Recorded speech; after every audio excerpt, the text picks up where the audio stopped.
My name is Keshwani. That's K-E-S-H-W-A-N-I, Keshwani. We are here because we want to prepare for GMAT. We have been solving GMAT math problems out of this book here, GMAT Review, the official guide, the 13th edition.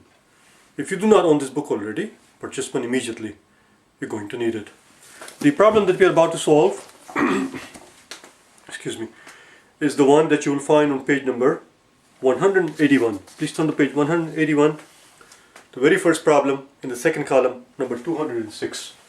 It says that in a rectangular coordinate system that is given to us in the picture, point R, which is not shown, lies somewhere on the positive y-axis. It's important that we make a note of it, because as I was writing it, I just put down y-axis. It's not anywhere on the y-axis, it's on the positive top half of the y-axis. Where exactly, they do not tell us, so it's up to us to put wherever we want point R. We are told that so why don't we do that first? Let's draw our coordinate system.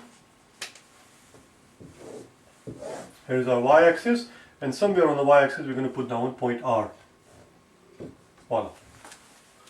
And then we are given point P, which we are told is 4, 0. This is our origin. This is what they're calling O.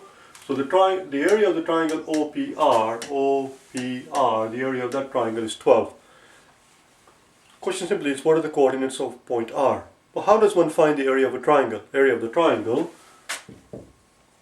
area of any triangle is simply 1/2 base times height.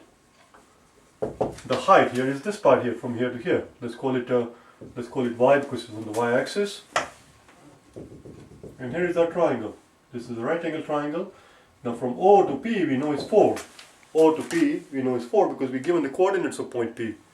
So that's it. We simply have to solve for y using a simple fact that the area of this particular triangle is 12. So let's put it here. So 12 must equal 1/2 base, which we know is 4, times height. Let's call it h for the height. I've changed my mind. Height. So the coordinates of point R, as we have drawn it, is 0 because it's on the y-axis. It doesn't move along the x-axis, and h. And that h is going to be right there. That's it. We're done. Divide top and bottom by 2, and we get 2h equals 12. Therefore, h equals 6. That's it. Nothing to it. It's a simple thing. Let's do the next one, shall we? Number 207. Number 207.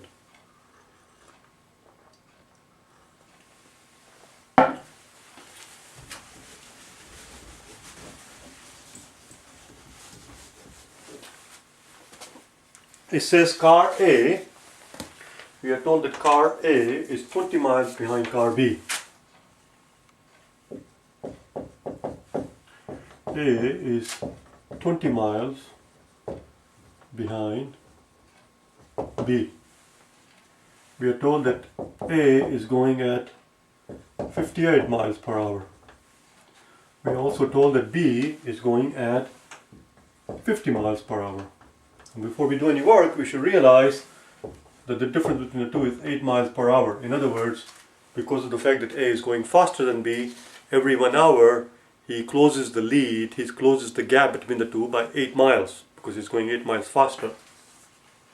The question simply is, how many hours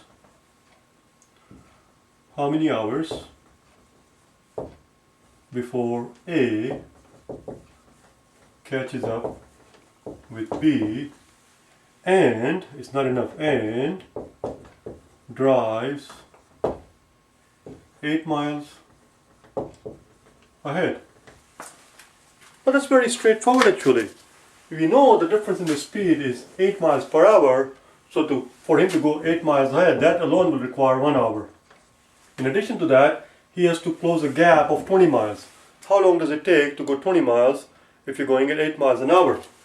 8 miles per hour tells you that in 2 hours you're going to go 16 miles.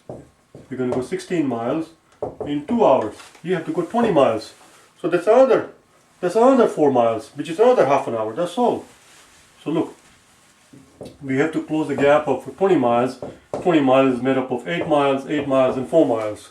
Because of the fact that the difference in the speed is 8 miles per hour, this 8 miles is going to take 1 hour, this is going to take 1 hour, and this is going to take half an hour, and this is going to take 8 hours.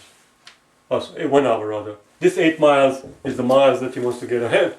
So it's going to take him 2.5 hours, 2.5 hours to catch up, another hour to go 8 miles ahead of the guy, altogether 3.5 hours. That's it. Next one. Or if you did not care for the way I did it in the sloppy way, if you insist on doing it a little bit properly, neatly, this is how you would show it. 8 miles in 1 hour. This is how fast, this is how much the difference is in the two speeds. That implies 8 miles in 1 hour, that implies that he can go 24 miles in 3 hours. And then plus another 4 miles in half an hour. Therefore you will go 28 miles, 4 plus 28 in 3.5 hours. Why 28 miles? Because he has to first close the gap of 20 miles. There is a 20-mile gap between the two when they started out. Plus the fact that we want him to go 8 miles ahead of the other guy. So he has to go 28 miles. You want to do one more? Let's do number 208.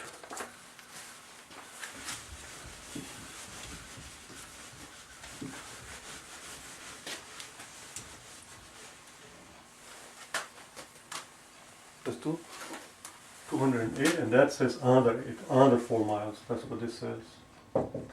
Another 4 miles. 208. We are told that the average for last n days has been 50. Today,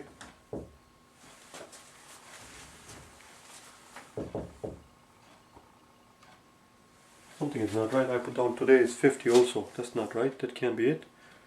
If today's production is 90, it's 90. I better correct my thing here. If today's production was also 50, nothing would happen to the average. Today's production is 90. As a result, we are told, the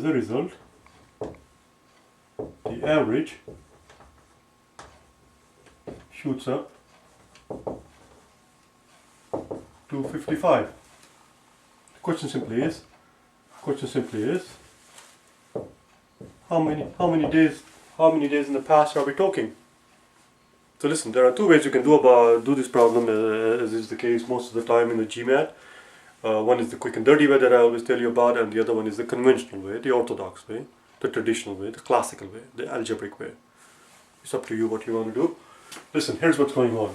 The average for the whole bunch of days, n days, we don't know what n is, but it's 50. So to make your life simple, pretend that it was 50 every single day. If it's 50 every single day, then of course the average is 50.